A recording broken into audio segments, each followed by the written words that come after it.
Now, I've been playing all kinds of classic games recently, whether it was the Contra collection or the Castlevania collection or my growing library of Super Nintendo and Genesis cartridges, but a collection that has blown me away recently is the collection of Mana. Now, this was released right around E3 time. I've been dabbling, I've been playing through these 3 grand adventures, and I finally played enough of them to be able to relay my thoughts on this experience. And I have to say that Square Enix and M2, who did the emulation for these titles, has done a phenomenal job.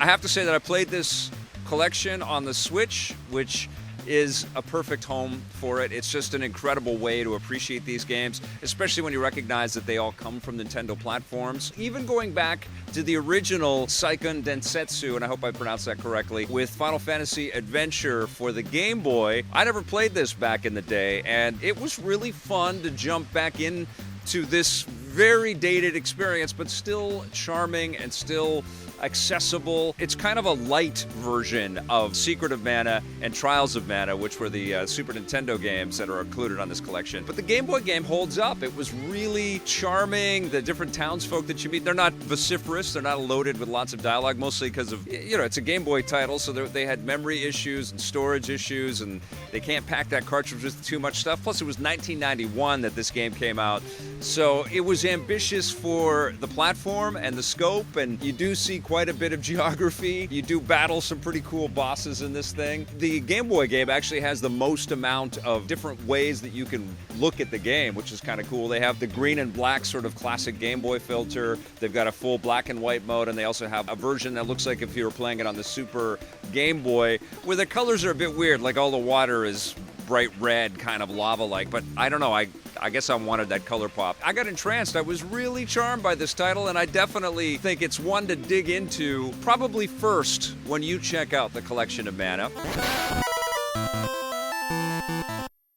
Secret of Mana has been ported to lots of different machines over the years. I had this cartridge, I think I still have this cartridge that I bought from back in the day, and I remember really enjoying the game, but I wanted more of a Zelda type of experience, and it's not really that, but that doesn't diminish the impact of this incredible experience, this action RPG experience.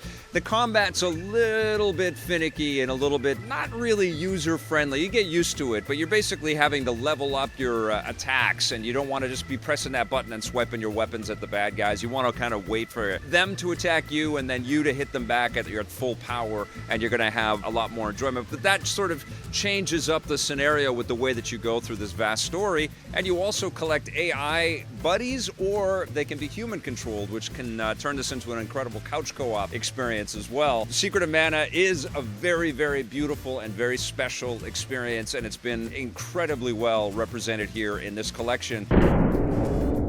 But I think the big story is Trials of Mana, which is seeing a Western release for the very first time, and that just blows me away, because right from the get-go you recognize that this is arguably, it's got to be in the top 5 Super Nintendo games of all time. It is absolutely stunning. The visuals are incredible. You get a lot of different characters that you can play through the story as, and you can also augment them with team members, and you build a party of 3, and you keep growing and fighting all kinds of different bad guys and visiting beautiful towns and getting into incredible conversations.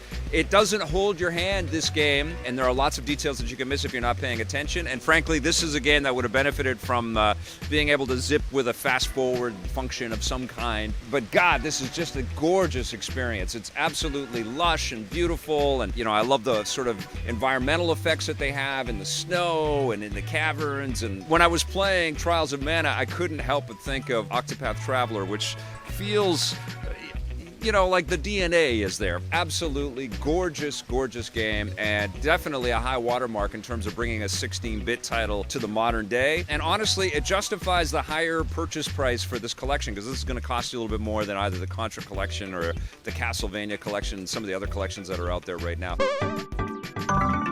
I do wish that there was a little bit more, behind the scenes on the development. This is definitely something I have to bring up too.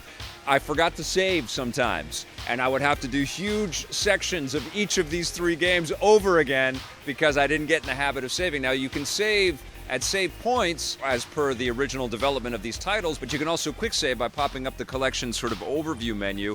And don't forget to save. That is definitely my feedback across all of these 3 titles because you have long times between the in-game checkpoints, and you do a lot of conversing with different people. I wish there was a little bit more in terms of being able to customize the look of the experience, like different kinds of frames and, being able to add scan lines and different filters or something to the experience to just play with it a little bit. You don't get lots of different visual customization options, but what you do get are 3 adventures that are absolutely worth your time every single second.